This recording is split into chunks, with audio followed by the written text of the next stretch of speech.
You know that feeling when you're about to go on a first date and your stomach is doing gymnastics? Yeah, that was me 3 weeks ago, standing outside Café Luna, checking my reflection in the window for the fifth time. I'd spent 40 minutes picking out the perfect, casually handsome but not trying too hard outfit, dark jeans, navy button-down, sleeves rolled up just enough to look relaxed. My palms were sweaty, which was ridiculous because I'm 26 years old and I've been on dates before. But something about Emma felt different. We'd met at my friend Jake's birthday party 2 weeks earlier. She was the one person who wasn't. Glued to her phone, instead drawing intricate doodles on napkins and making everyone around her laugh with these perfectly timed observations about the terrible karaoke happening on stage. When she looked at me, really looked at me, with these impossibly green eyes that seemed to see right through my nervous small talk, I forgot how to form complete sentences. "You're interesting," she'd said, tilting her head like she was studying. A puzzle. Most guys would have given me their whole life story by now, but you actually ask questions. And now here I was, heart hammering against my ribs as I pushed through the cafe door.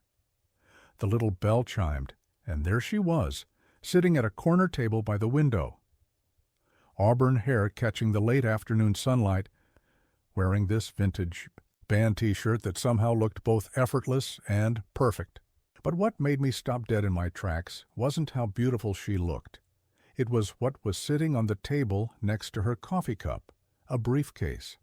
A serious-looking black leather briefcase that definitely didn't belong in a casual coffee date setting. "Hey," I said, sliding into the chair across from her, trying not to stare at the mysterious case. "How's it going?" Emma's face lit up with this mischievous grin that should have been my first warning. "Oh, it's about to get very interesting." She patted the briefcase affectionately. "I brought something special for us to try." My mind raced through possibilities. Was she into some kind of weird role-playing? Was this a briefcase full of, I don't know, board games? Essential oils? Please, God, not essential oils. "I have to admit," I said, gesturing toward the case, "you've got me curious and slightly terrified." She laughed, this genuine, uninhibited sound that made my chest feel warm. "Good. I like keeping people on their toes." She leaned forward conspiratorially. "Can I ask you something first, though? Are you the kind of person who gets nervous about telling the truth?" The question hit me like a curveball. I mean, doesn't everyone sometimes? Depends on the truth, I guess. She studied my face with that same intense focus from the party. "Well, we're about to find out just how honest you really are." That's when she opened the briefcase. I'm not kidding. She had an actual lie detector machine in there, not some toy from a novelty store, but a real polygraph machine with wires and sensors and a little monitor that looked like it belonged in a police station. My first thought was that this had to be some kind of elaborate prank. My second thought was that I should probably run. "Emma," I said slowly, "please tell me you're joking." "Nope." She was practically bouncing in her seat with excitement. "I got it from my cousin who works in law enforcement. Well, borrowed might be more accurate, but don't worry, it's totally legitimate." I stared at the machine, then at her, then back at the machine. "You want to hook me up to a lie detector on our first date?" "I want to hook both of us up to it, actually." Think about it. How many couples waste months or even years dancing around the truth, playing games, pretending to be someone they're not? This way, we skip all that nonsense and get straight to the good stuff. The rational part of my brain was screaming at me to make some excuse and leave. This was insane. This was a red flag the size of Texas. This was exactly the kind of story I'd tell my friends later while they shook their heads and bought me sympathy beers.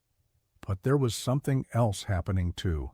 Something in the way Emma's eyes sparkled, with genuine curiosity rather than malice. Something in how she wasn't trying to hide her weirdness or apologize for it.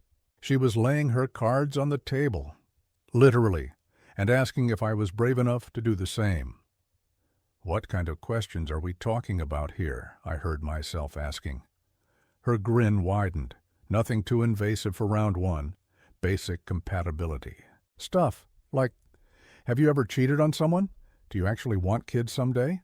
Or do you just say that because you think you should? Are you genuinely interested in me, or are you just looking for someone to sleep with? My throat went dry. These weren't first date questions. These were third month of dating, lying awake at 3 a.m. wondering questions. And you'll answer the same questions? I asked. Every single one. Equal opportunity truth-telling. She started pulling sensors and wires out of the case with the efficiency of someone who'd done this before. Look, I know it's weird. I know it's probably crazy. But I'm 28 years old, and I'm tired of wasting time on guys who are going to disappoint me in predictable ways. This seemed more efficient. I watched her set up the machine, her movements confident and sure. The cafe hummed around us, the espresso machine hissing, conversations murmuring, someone's laptop keys clicking. But our little corner felt like its own universe. A universe where apparently hooking your date up to a polygraph was just Tuesday. Afternoon. Have you done this before? I asked. She paused, a wire in each hand. You mean the lie detector thing, or dating in general? The lie detector thing? A slight blush crept up her neck. You'd be number 3. And how did that work out for the other guys? She met my eyes directly. Guy number 1 panicked and left before I even turned it on. Guy number 2 made it through. 2 questions before the machine called him out on a lie about his job, and then he got defensive and stormed off. She shrugged. Honestly, both reactions told me everything I needed to know. I should have felt like just another test subject in her dating experiment. Instead, I found myself oddly flattered to be guy number 3, like I'd been selected for some exclusive, bizarre club. Okay, I said, surprising myself. Let's do this.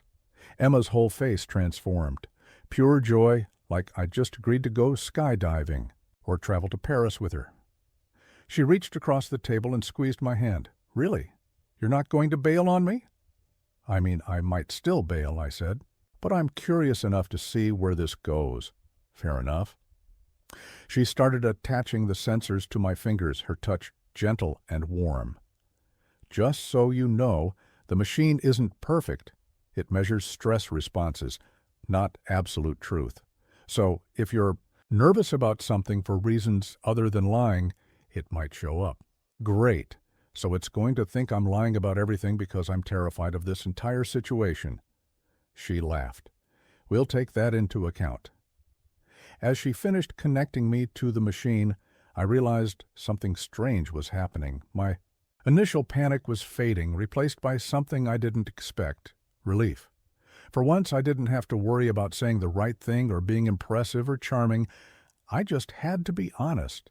In a weird way, it was the most relaxing first date I'd ever been on. Okay, Emma said, settling back in her chair with a notepad. Let's start simple. Is your name really Marcus?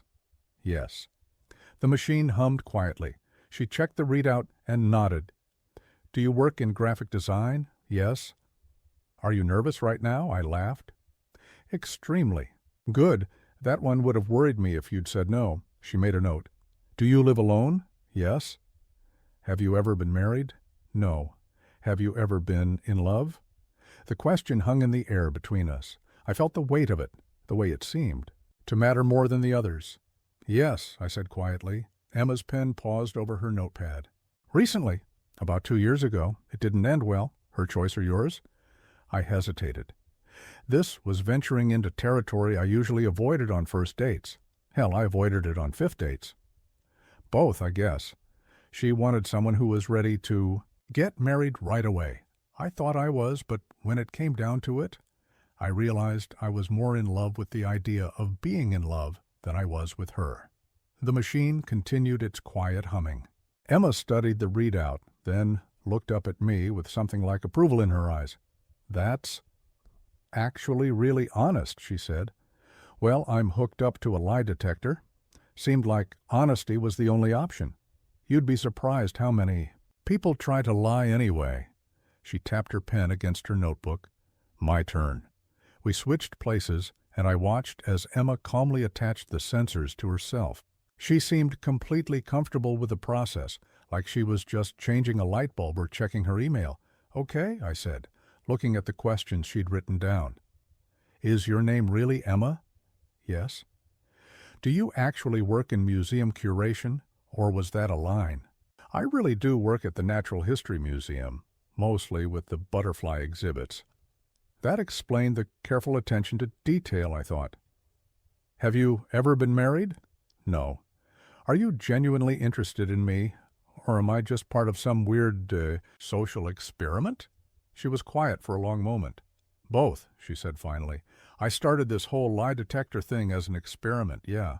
But sitting here with you, watching you actually go through with this instead of running away, I'm definitely interested." I checked the machine. Truth. "Why the lie detector?" I asked. "I mean, really, why?" Emma's expression grew more serious. "Because I'm tired of games. I'm tired of pretending to be less smart than I am, or more chill about things that actually matter to me. I'm tired of guys who say they want something real, but then disappear the moment you show them who you actually are." She paused.